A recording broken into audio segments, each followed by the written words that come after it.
So we're back. My brother, Mr. Elcott's here.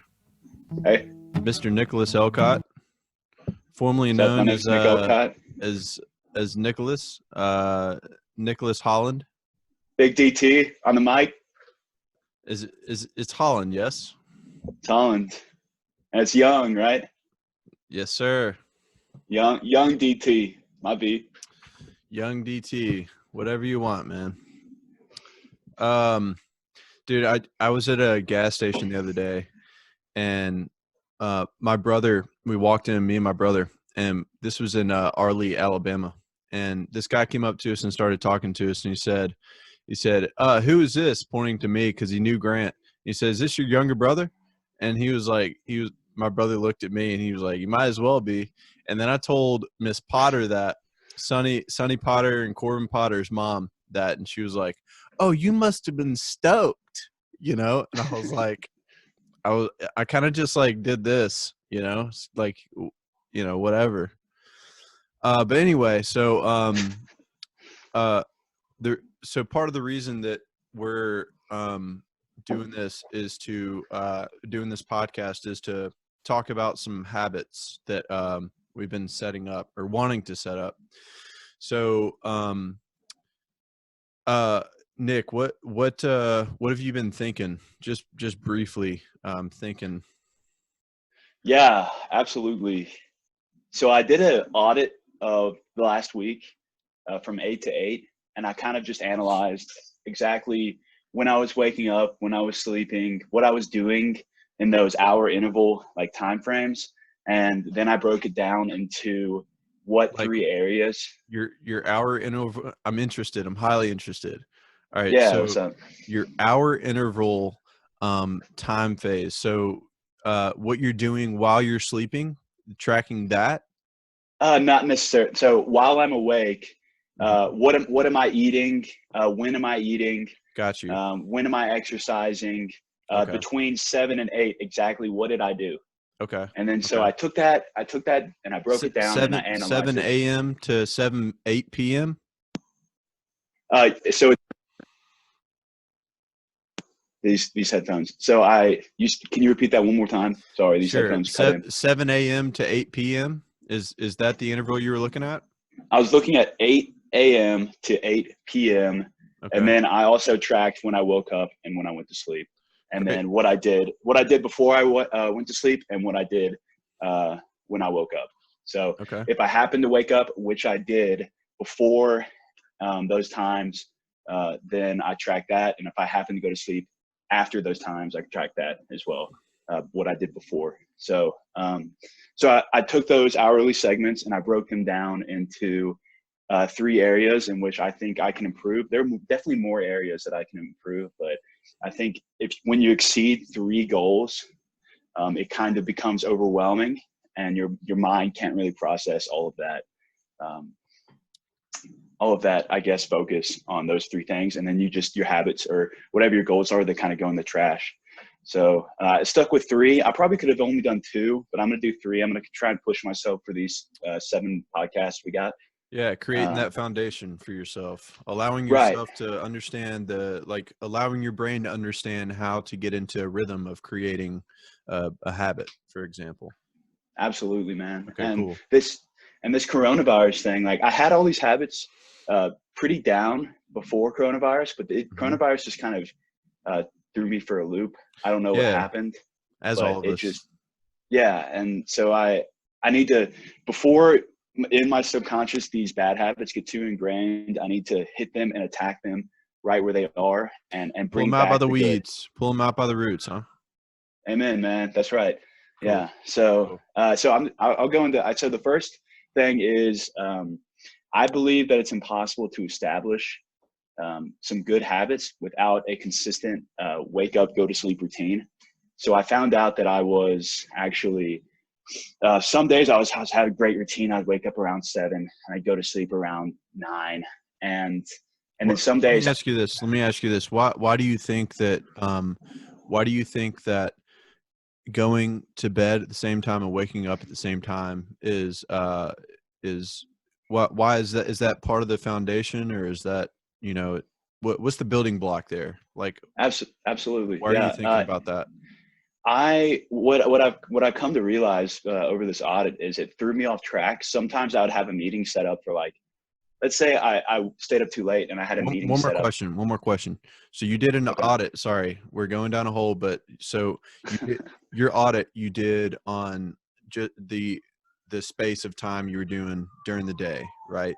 And you've got Right. that logged over a period of time, and then you wanted to, but you chose that period of time. And go. I'm sorry. Go ahead. You're exactly right, Drew. Or DT, young DT. You're exactly right, man. So I had a hourly blocks over a week, Okay. and I took those down and I said, what 3 bad habits are the most prevalent right now? And then so I broke those down and I said, so number 1, I found that I'm not waking up and going to sleep at the same time. And I believe that, and to answer your previous question, I believe that that's important. Because Yeah. if you're not waking up and you're not going to sleep at the same time, you're going to have meetings throughout the day. You're going to have things planned throughout the day, and you're not going to be able to get in your morning routine, your evening routine.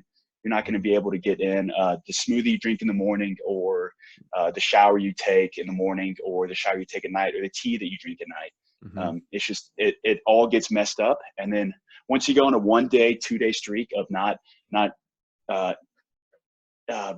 instilling those good habits into your life, it kind of like breaks it. Yeah. Getting the routine in order. Yeah. Yeah. So Okay. you need to have a solid kind of wake up sleep. So my plan is actually a 7:30 wake up, something really easy just to start. Maybe I'll kind of push it down a little more. 7:30 wake up, and maybe a 10 o'clock be in my room getting ready for bed. Okay. So that's the plan. And so that's number 1. Number 2 is diet. So I've been doing this 100 days of sweat with you, man, and I've really been enjoying it. But It's been I can been pretty tell that rough. it's been rough. But But you logged and so 11 miles the other day, so that's awesome. yeah, that was lit. I Yeah, was really excited about that. that's cool, man. I got in my Very car and cool. started screaming. Yeah. But uh, Started honking at people, random people, trying to get them to wave at you. Just beep, beep, hey. Yeah, people were looking at me. No, I was in a completely empty parking lot. I got back to my car. It was pitch black. Oh, so you had imaginary friends, right? Who doesn't? No, I'm just kidding. No one. Jimmy, shut up.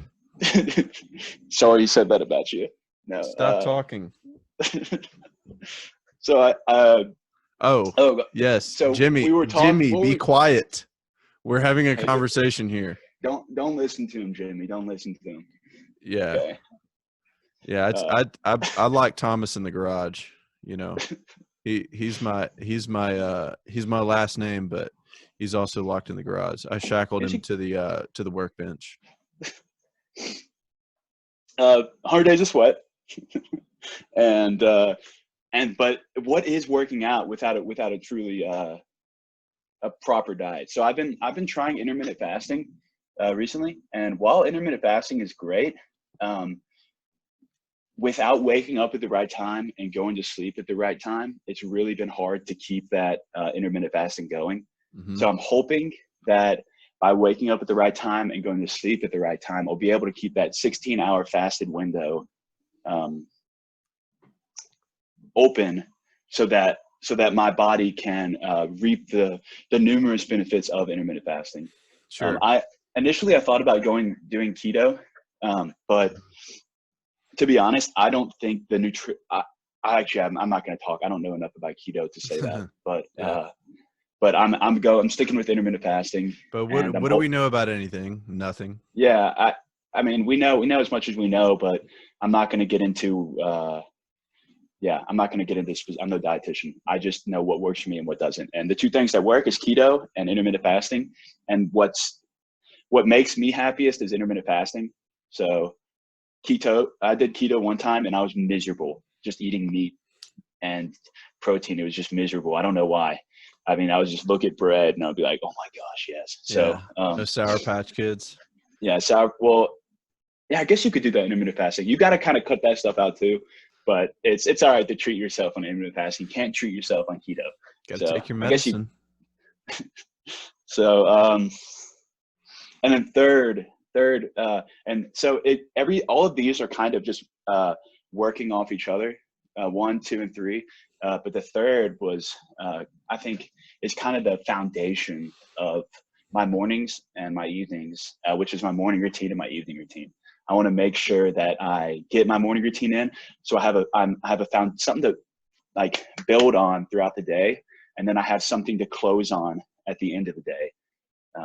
So those are the 3 things that I really want to get going strong over these. I guess it'd be the next 6 weeks proceeding, and I look forward to. So the 3 things being sleep, food, and what's the third?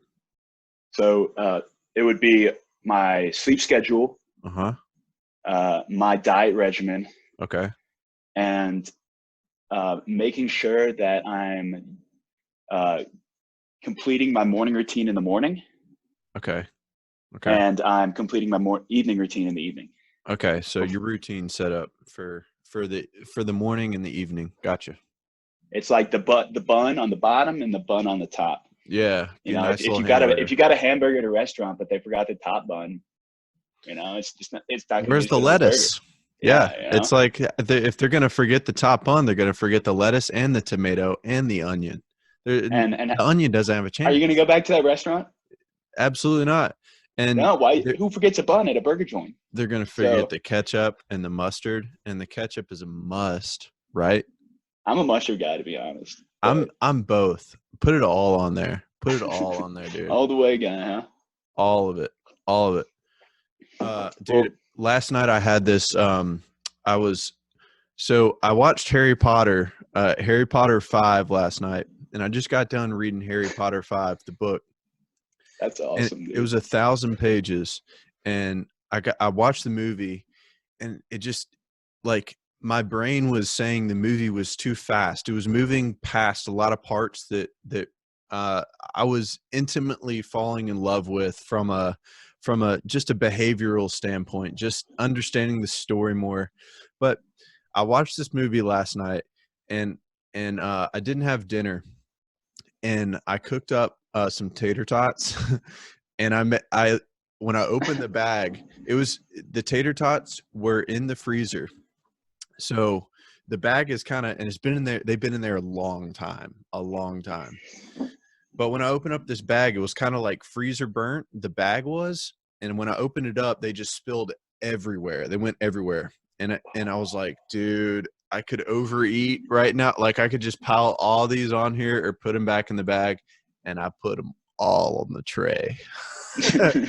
I didn't put the whole bag on the tray, but I put all of the ones that fell out that I didn't want to fall out. I put them on the tray, made it up, and then got some honey mustard, and or Dijon mustard, and I got no, it was honey mustard, and I got ketchup, put it on a plate, and halfway through, it was terrible. It was terrible, but I was like, well, there's not that much to eat here, and of course, going to tater tots, I would have eaten a burger if I could have, you know.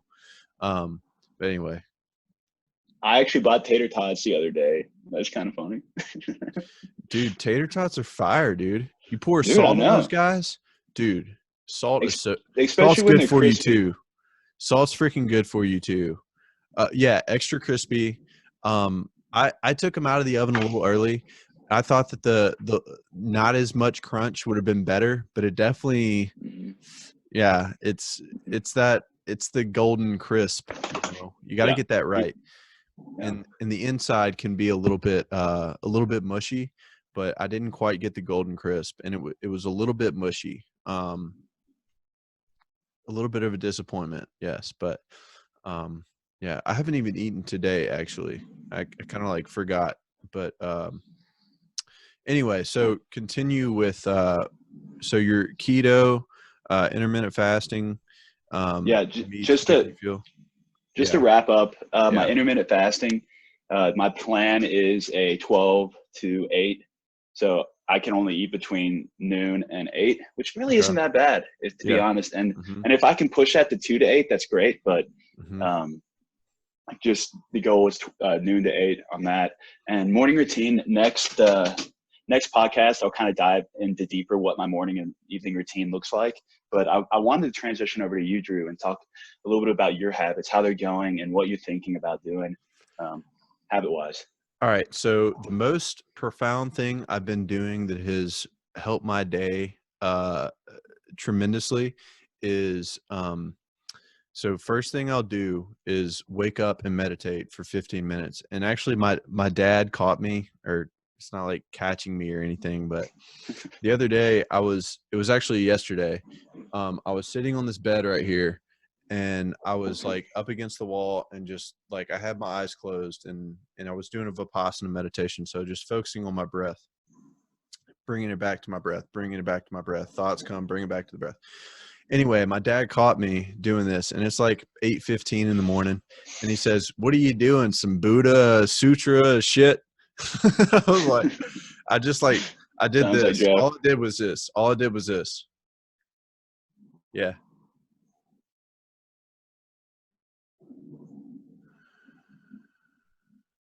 And then he just went on his day, and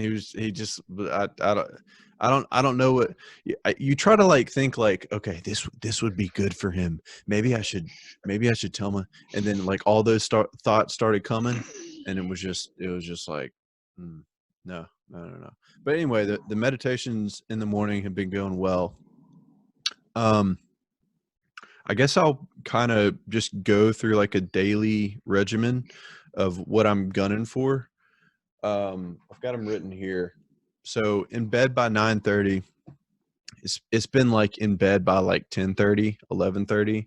I'm still pushing that up. I think I'm slowly moving into allowing my brain to take 1 hour off of the night and put it 1 hour on in the morning. It seems like a easy step-by-step process as long as you're staying consistent. And when you hit the bed, Drew, Mm-hmm. does that mean go right to sleep, or what do you do when you hit the bed? No, I'll always read. Every night is reading. Okay. And the way that I actually thought about this, and I thought like this might be helpful.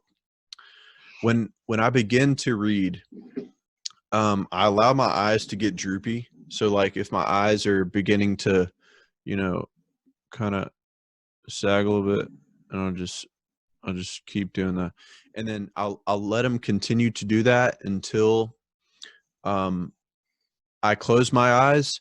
And if I'm more imaginative in my mind, like if it's more comfortable, I guess is a better way to put it, inside my mind, than to put more energy into reading, I'll close the book, put it down, go to sleep, and I'm asleep in less than 2 or 3 minutes. It's crazy every time.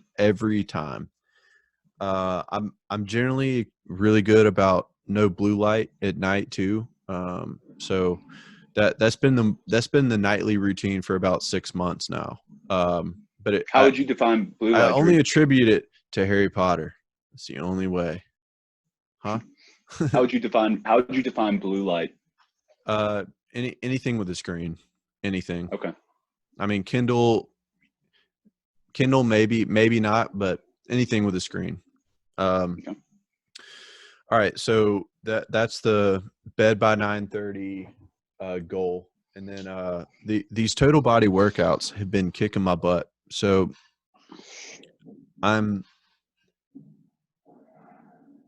brother just walked in downstairs and like hearing the plates, but the workouts have been very hard, very strenuous. I'm trying to get in an extra set of workout every time I actually do the workout, because I'm not able to complete the workout all the way yet, or as much as is prescribed. So I keep doing that, and I keep getting better, and I feel my ass is like, it hurts really bad. The day after, it hurts even worse 2 days after, and then like the third day, it's getting easier. But like those 2 days, I'll go for a run, and sort of breaking down that lactic acid, I think, might make it easier. But the workouts are going well. The writing every morning for 2 hours. This morning I woke up, and then I got coffee after the meditation, and I guess I'm not going by the day, but anyway, I guess it's just easier to go down my list. But um, I practiced and wrote for about an hour this morning, and it just I didn't turn on my phone until 12 p.m. and it just kind of created this like massive productive day. Excuse me, and got a lot of Those work. thoughts coming up. Yeah, those tots are coming up. I got a lot of work done. I just had a productive day and it felt great. So I'm doing that, and then my last thing is I'm meditating twice a day. So the second meditation's been interesting. I'm not doing a of vipassana. I am to get into the state of sort of like a sleepy state that like basically what I'm doing is I'm for the first 5 minutes of a 15-minute meditation, I'm focusing on my breath, and then I'll allow these visual images to roll through my mind, and they have been extremely, extremely interesting. This was the profound thing I was going to say earlier.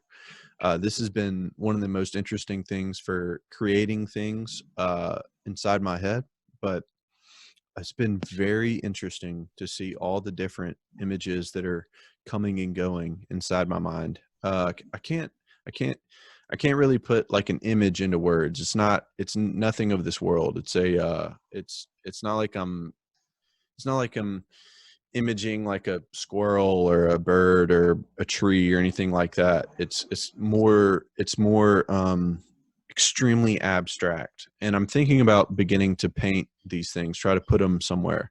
I put a few down on my journal, my past journal, and that was fun to do. And I was also logging dreams on the past journal, and I still do that when I remember to, or as often as I can. Like if I have a cool dream, I write it down. But yeah, that's the end of my habit things. So yeah, Just to break those down as a 1, 2, 3, 4 type deal. Do you mind breaking that down for me so I can have that and hold you accountable? yeah. So bed by 9:30, which means beginning to read by 9:30. Okay. Working out, the two different types of total body workout. Um, it's Okay. uh, it's writing every morning for 2 hours, and then meditating twice a day. Writing / practicing, just picking up the guitar and That's writing important. / Okay. practicing. Yeah, Okay. Cool. yeah, It's awesome, man. yeah, yeah, dude. The meditations have been crazy, man. They're crazy, and it's kind of like you got it. It's like I'm going with the flow. If the image wants to change, I let it change whenever. I know, like the look on your face is like but it's like I'm going here. I'm listening. it's like going completely with the flow. It is I like I've got two images in my mind right now that are um crazy. It's like a crater in like if this is a planet, it's like a crater impact on the side of the planet, but it's got it's a massive, massive crater, and you just see the streak, and it goes in at an angle like this, and somehow it just is blowing up that planet. It's not like Earth or anything like that, but it's more or less not the planet at all. It's more or less just the crater and the asteroid, if you will. But yeah, that one was crazy, Okay. man. Crazy. I'm happy that's working for you, man. That's cool. Yeah. All right. So I've got a few questions for you. Um, Okay. so I'm gonna pull these up real quick and see what you think. Um, um, so so you and I are we like weird stuff. We're nerds, and Nerds are cool, dude. yeah, and but I think like at the same time, it's interesting to communicate in intellectual fashion about abstract things that aren't talked about much. But this is something I don't think anybody's ever asked me before, and it, basically the question is, what's the most ideal situation you could find yourself in? Meaning, like in money and life and creativity and fulfillment, Hmm.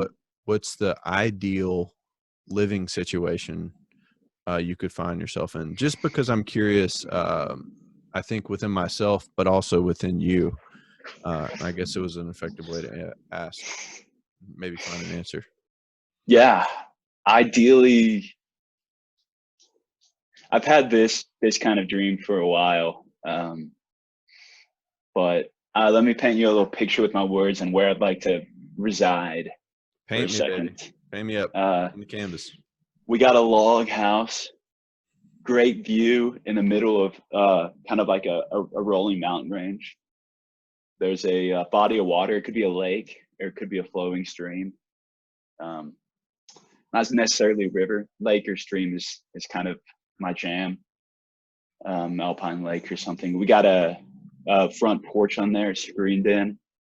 Nice place to lay out on that front porch, almost like a bed, but not a bed. But I could definitely fall asleep out there. Tin roof to hear the rain coming down.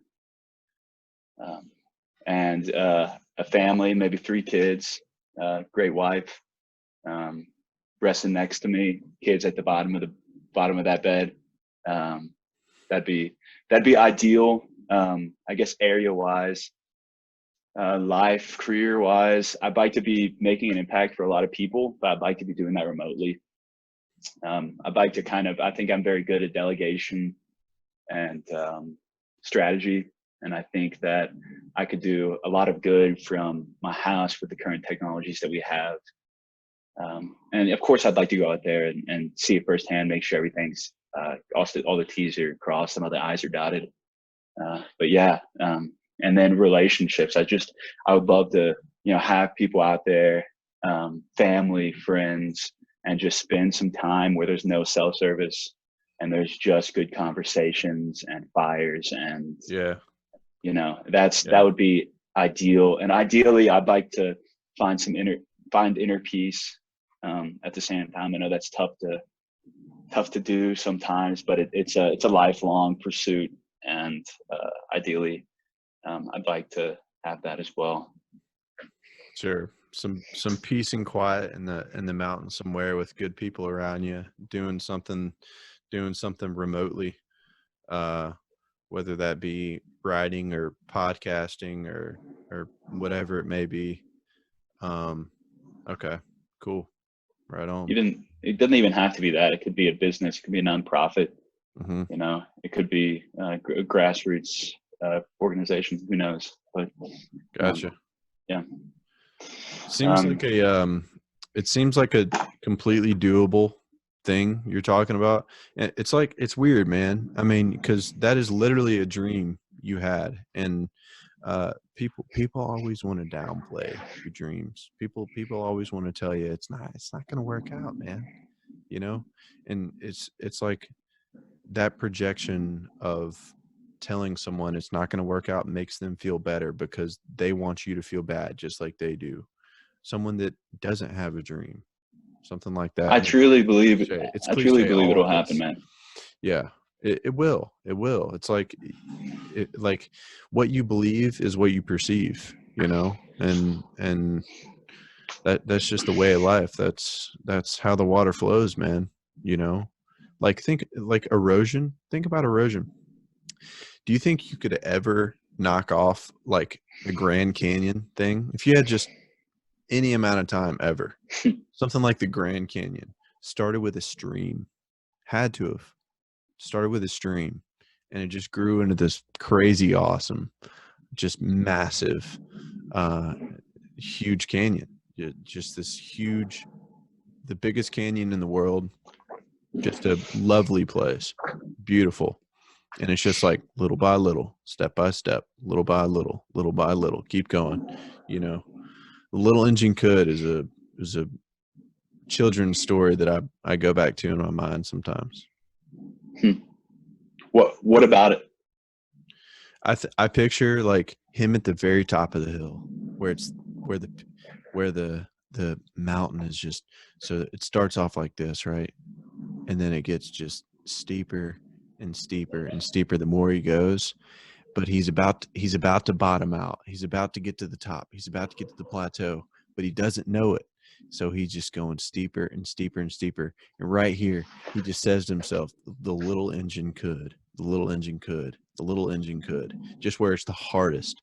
Then he finally tips, he gets over that peak, and he did. He got it. You know, it's all self-realization. It's like he um he could, you know, he could.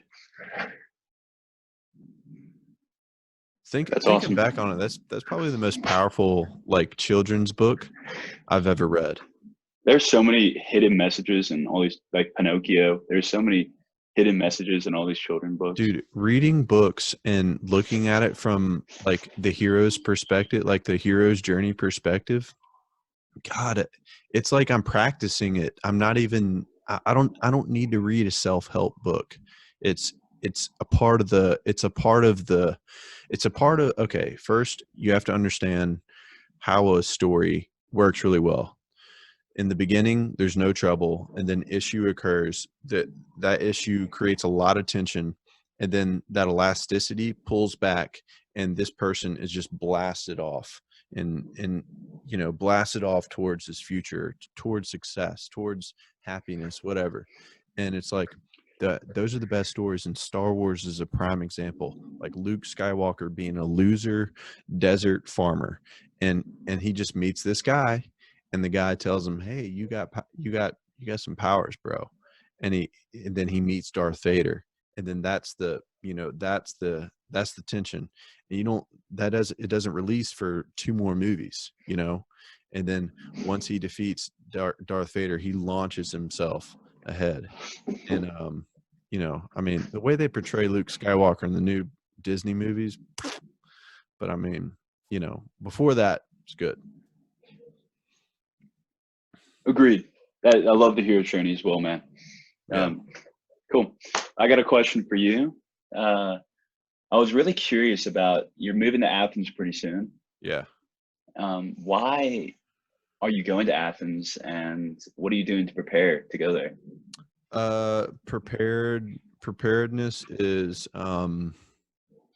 minimal. It's the way I like to live my life is minimal, man. You know, I'm not buying new shoes, I'm not buying jackets, I'm not buying new hats, I'm not doing any of that. Um but to prepare, this is what I'm doing. I'm making sure that my music is at the top of its game, as good as I can be, which means practicing every day. Um, and the reason I'm going there is because the people that have asked me to move in with them have a lovely house, but it's the people that are there. Um, they have this extremely interesting layout of the way that they're living, the framework of living, the rules within the house are perfect. And they're extremely good musicians. So that's why I want to be around really good musicians. Um, and yeah, I think put lightly, but also dense and compressed.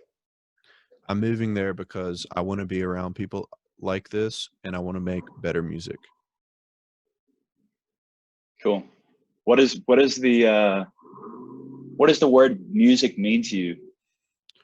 Oh man, my mind goes immediately to Daniel Levitin and Oliver Sacks, um, and how music is meditative.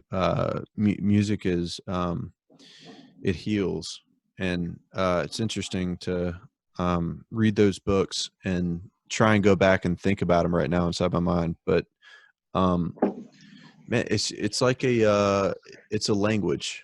it's a language that you can communicate with others, and then other people are invited to the party. And if you can communicate extremely effectively, a lot of people are going to want to come see. But I think what's most interesting is that it's eliciting emotion to the highest degree. Like, you are eliciting your emotion to the highest degree possible, and those are the best songs. And so it's sort of two part. I think it's healthy for me, but also think that it's I think it's meditative for me. It's healing my brain. It's making my brain better. Like, there's more neurons firing on different sides of my brain. And it's hard, which is fun to challenge myself with, trying to go after it a little harder. But yeah, it's also eliciting emotion to the highest degree, and that's extremely interesting to me. I think that's where the best things are created, when you are eliciting your emotion to the highest degree possible, and not taking no for an answer from anyone. You know, you know, that's it. I Yeah. respect that, man. That's cool. I got a question for you, since we're kind of going back and forth on this. So where do you find your inspiration from? Do you find them from books, movies, podcasts, other writers' videos, or other writers' memoirs or poems? Inspiration.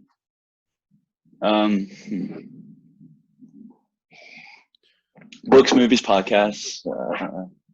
I mean, I love listening to books, reading books, listening to podcasts, watching movies.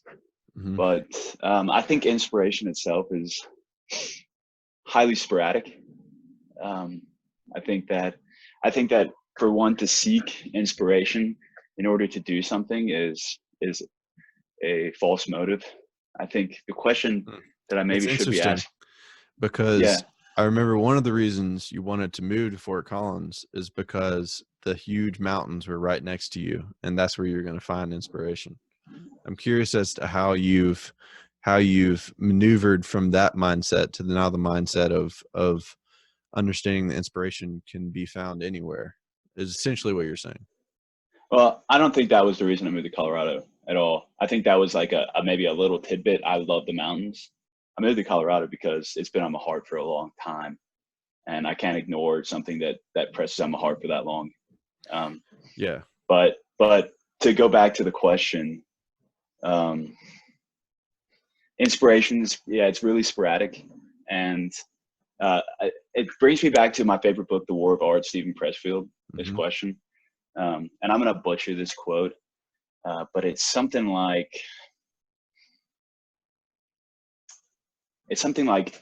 the amateur plays the game as a hobby, but the pro plays the game as a vocation or a job. Mm-hmm. So I think inspiration comes. I get inspired personally when I see people showing up day and night. I love watching people just follow their dreams and showing up and continuing on, building on their dreams, and whether they don't want to work out, they do. Whether they don't want to go into the office, they do. And that's what truly fires me up. It's not some motivational speech. It's not some podcast that I listen to. It's not some book that I read. It's not some movie that I watch. It's watching people get down and dirty and grit their teeth and do the things that they don't want to do because it's their dreams are counting on it. Mm-hmm. Okay. Cool. Right on. Yeah, that's yeah. The grind is inspiring. To a degree of like, I'll see Jocko Willink wake up in the morning at 4:30, or The Rock, work out super early in the morning, or all these just like these musicians taking lessons from all these people that are super hard, you know, and it's yeah, the grind is awesome. The grind is awesome. Yeah. I just thought about this, and hopefully I'm not going too far off track, and I guess I want to ask myself that question. Is that cool if I answer my own question? Not at all. Sorry. Not at all, Yeah, sorry. of course you can, man. Go ahead. I'd Um love to hear your perspective. so when the way I think about inspiration is I think it's findable anywhere. I think like you can find inspiration wherever you want. One of the things that's inspiring for a musical composition or just a song is when when you're writing or when you're playing and you feel this pull towards, let's go G, not A, you know, and you feel that pull, and then you allow yourself to kind of go into that zone. Uh, that's inspiring to me. Is kind of like just I trust this feeling, and now this feeling is showing me something different than anything I've experienced prior, and I'm having a new visceral experience right now, and it is like a it's like a it's like a punch through your chest that doesn't hurt at all. It's like a ghost going through your chest and coming back out, and you just see this whole person's life, and it's like that. S- um yeah, I like trusting the feeling and then moving forward with it, and then finding results from that um is extremely inspiring. I don't know that it's internal. um but I do find inspiration from movies, from music, from books, and from podcasts. Those are the main ones. Cool. Cool. Yeah. Um, so what's really got me, uh, we both have habits that are geared towards sleep, and I guess sleep is just it's something that's a very it's a constant in everyone's life. Hmm. And um, one thing that I Hey, your recording bopped out there for like 3 seconds. yeah, sorry about that. One thing that I struggle with is when I wake up, engaging my brain into something that gets me out of bed instead of hitting that snooze. So I guess my question for you, something I'd like to learn from you is when you wake up and you're in that mid-sleep, mid-awake slumber, what are you thinking of? Like what gets you out of bed? Dude, what excites me is I But think that it first thing you think about. yeah, the first all right, the first thing I think about is like, all right, what shit do I got to get done? You know, what things do I got to do? And like what I'm doing right now is fulfilling.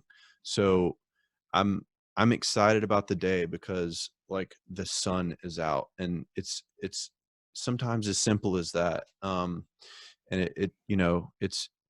it's like being grateful for the fact of the things that I'm doing right now are it's a dream. And I mean, I'm excited to get downstairs and get a cup of coffee and start writing. You know, I'm excited to play a couple chords on the guitar and see where it leads me. I'm excited to try to test the vocal limits today. I'm excited to write that new piece of the application that's going to be that building block for the next thing I'm building, you know? And God, yeah, that is exciting to me. Like I'm building and I'm creating, and it's like yeah, that is it, man. That is it. And it's like So if you man, don't have something to look forward to, it's harder to get out of bed. Is that right? if I don't have something to look forward to. Like if By you didn't by the plan the way, day before, or if you didn't know what you were going to do that morning, it'd be harder to get out of bed, right? uh to preface, what you just said. I'm not. I don't wake up with an alarm clock, so there is no snooze to hit. Um, so I know when my body is ready to get up, and so I get up. But um, back when there's nothing to look forward to, uh, it's like I go to the question of memento mori, which is, if I die tomorrow, am I going to be happy with what I did today? You know, if I die in a week, am I going to be happy with what I did that week? You know, and with the beginnings of my life, and if that answer is no, I would not be happy with it. Then you got to change something because you're doing something wrong. And I guess I, Amen, man. I That's want good. I want that for other people, but I do that. I do that for myself. And if I ask, yeah, yeah. So I have to be excited about the future. You know, I have to be excited about what I've done. You know, I have to be excited. Um, getting out of bed when you're depressed, dude, is terrible. It's like when you're low on sleep, when you've been eating pizza all night before, and when you've been drinking. You know, it's like, damn, dude, I don't have to get up. I could sleep all day. You know, but what is a weird thing? I haven't been using an alarm for a long time. I think it's, dude, I haven't set an alarm in like, I set up an alarm when I was traveling, to get on the train, to get to the train. Bordeaux, France is the only time I'm remembering this. But um, besides that, man, I mean, waking up to deer hunt, uh, you know, I mean, I'm just like, my body needs this. And that's the thought. It's always my body needs this, or my brain needs this. Same thing. Body, brain, same thing. Um, so yeah.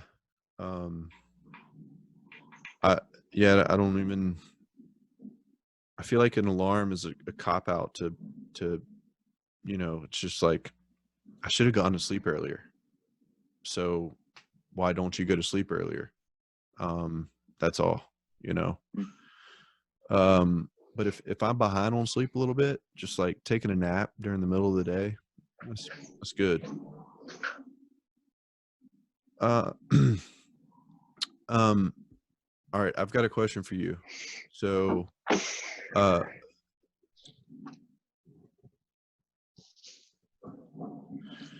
I think this kind of goes along with the first one, but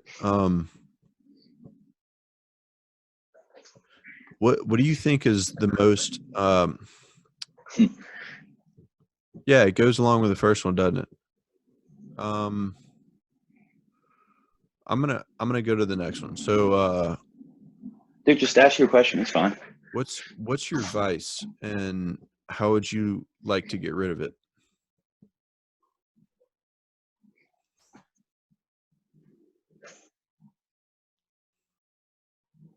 Or do you want to get rid of it at all?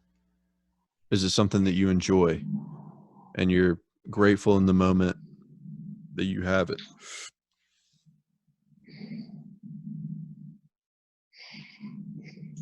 I think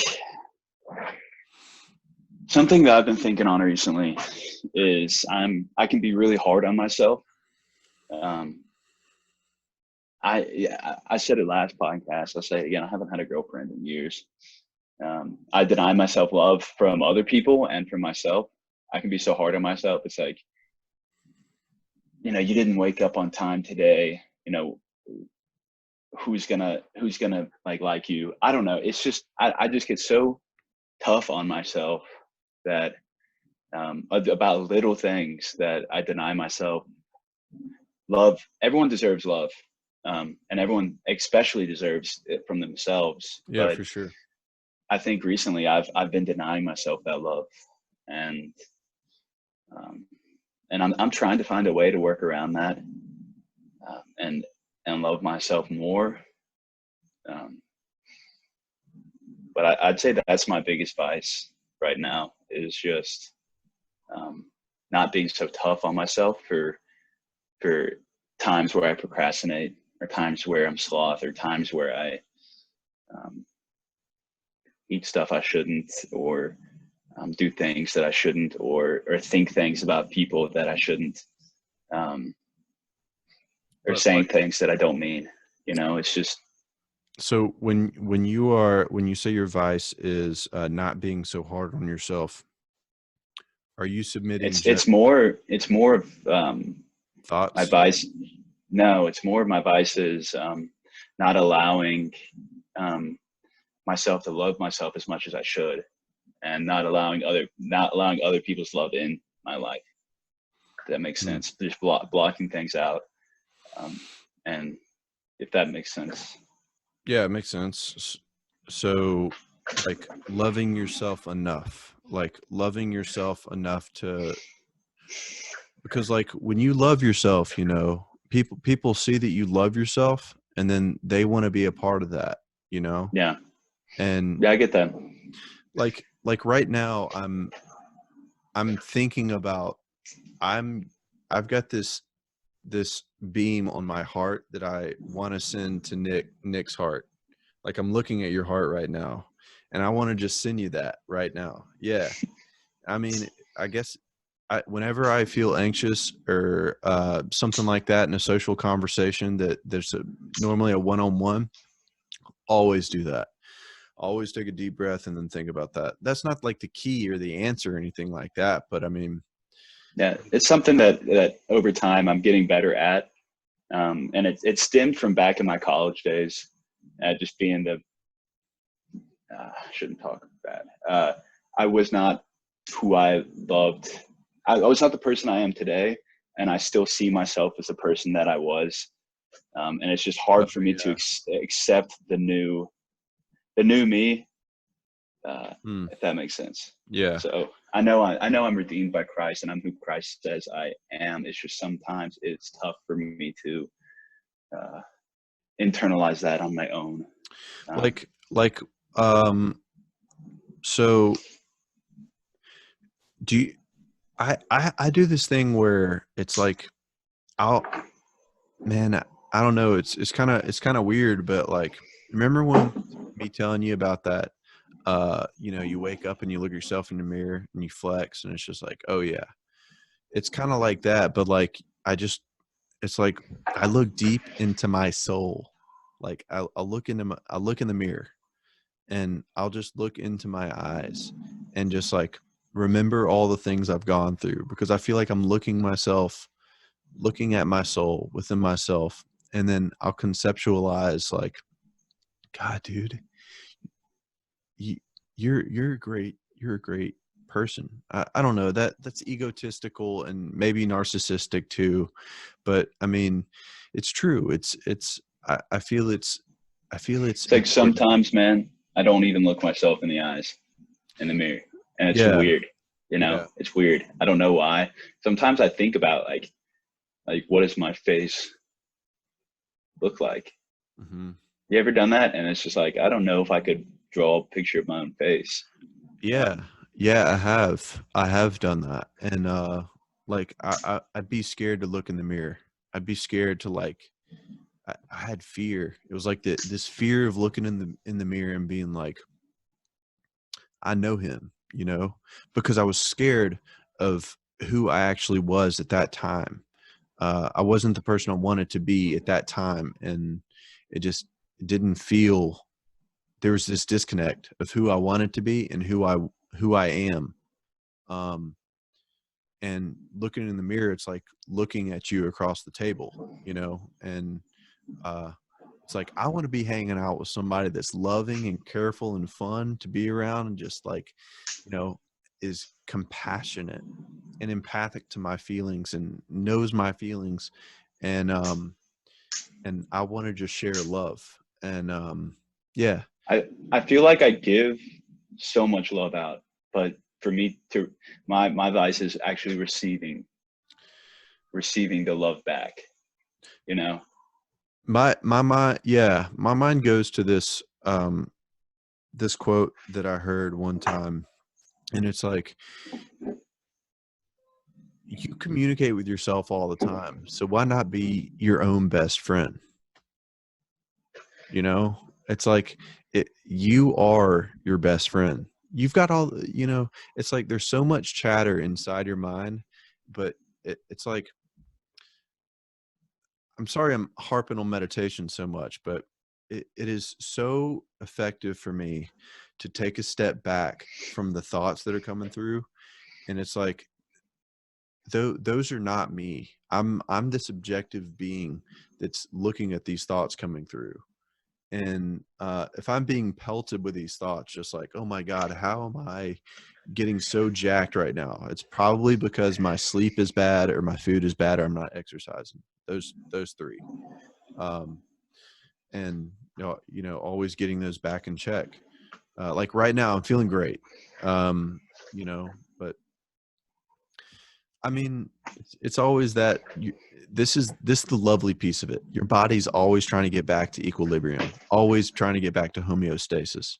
So maybe there's something that whatever you're feeling right now about yourself, like loving yourself more, there's something telling you, if you dig into that more, like, why do I not love myself the way I want to right now? Is it because you're judging yourself? That's, hey, listen, that's a hard thing, because when you begin to judge yourself, it's like punching yourself in the face as hard as you can. And there's this quote I've literally got listed right here. It's by Anthony DeMello, this book called Awareness. Anyone thinking about meditation or anything, go read Awareness by Anthony DeMello. It sums up all the philosophies, but puts it into a practical, meditative sort of way of thinking about it. It's 115, 20 pages long. This is the quote: I observe me. I do not think about me, because the thinking me does a lot of negative thinking too. But when I watch me, I'm constantly aware that this is a reflection.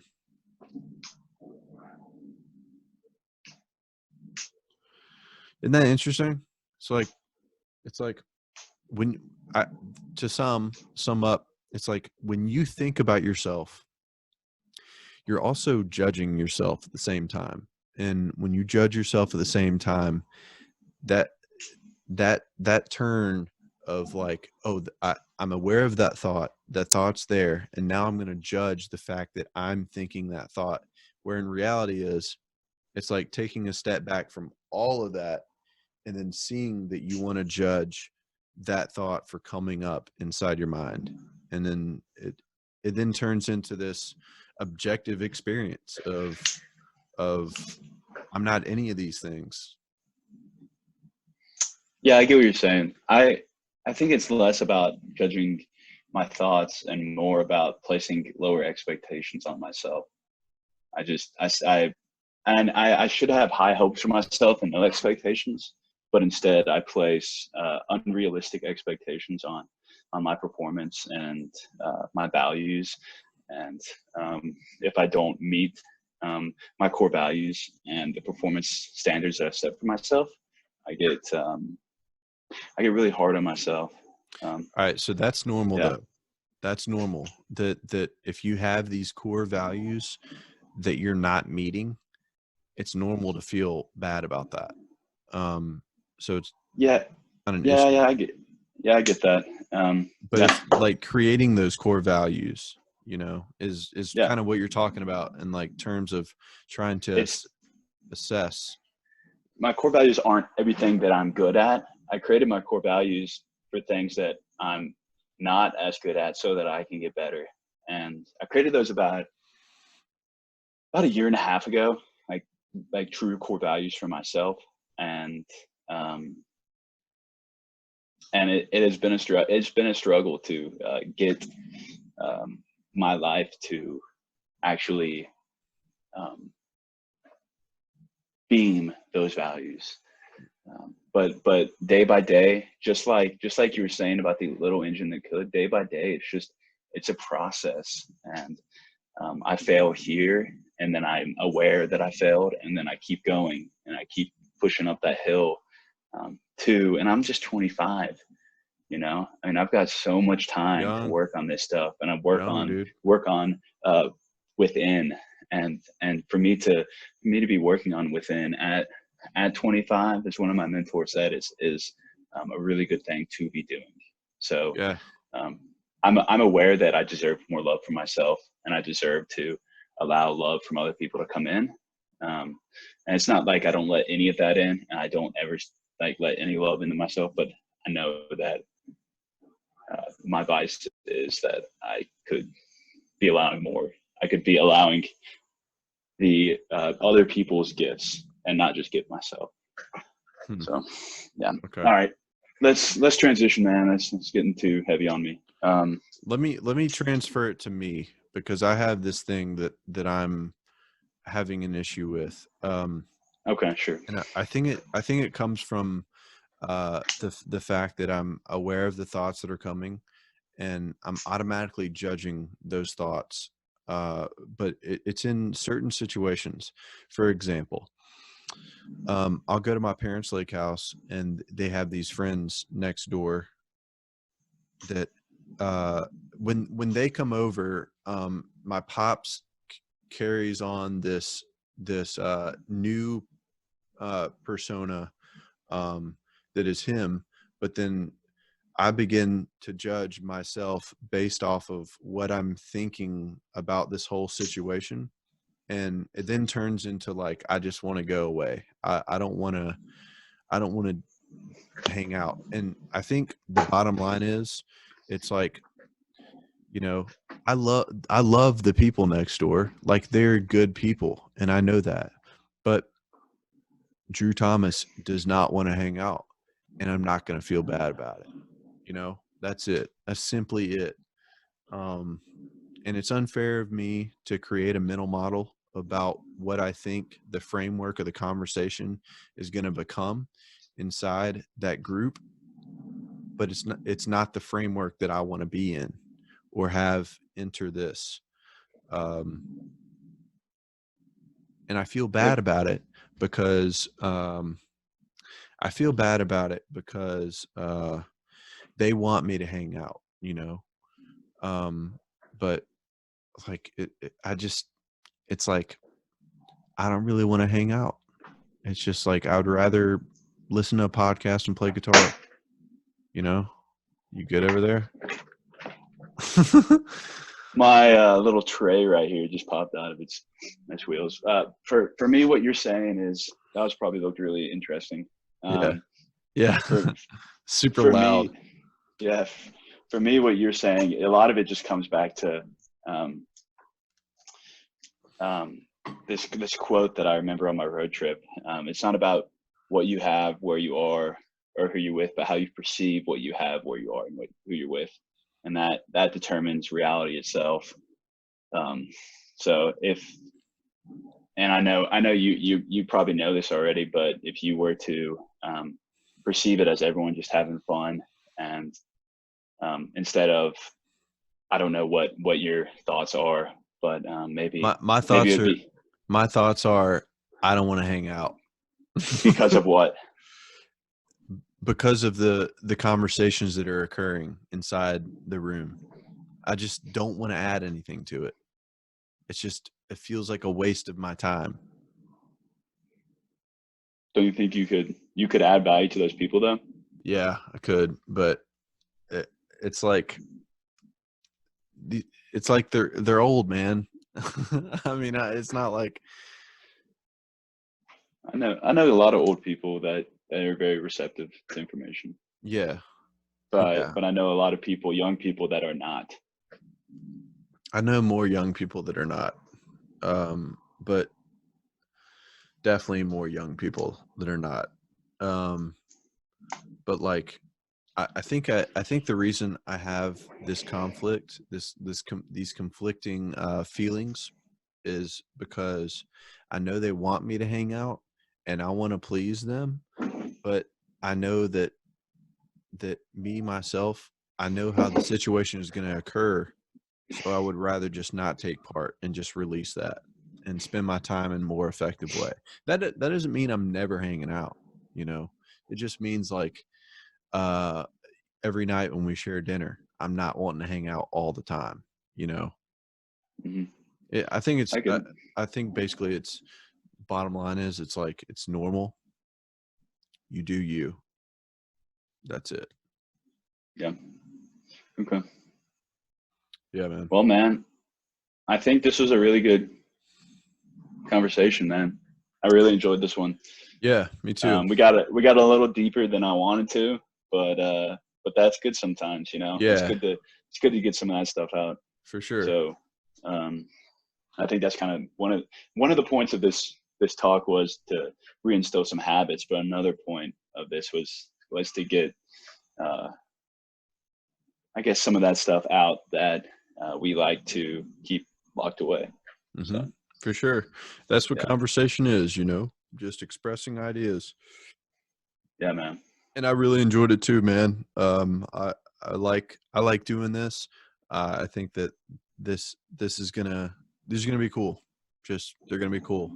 It's a good accountability thing, but it's also just a good way to communicate our ideas to each other and put them out there. Because it seems like these are the conversations we have anyway. Even though the medium feels like there's somebody listening, you know, it's like there's somebody listening. You know, you're not quite sure who it is. Yeah, Yeah. But anyway, man, I love you and I respect love you you too, homie. and keep the grind up, my boy. All right, dog. Talk to you next week. All right, my dude. Take it easy, my friend. Sleep well. You too.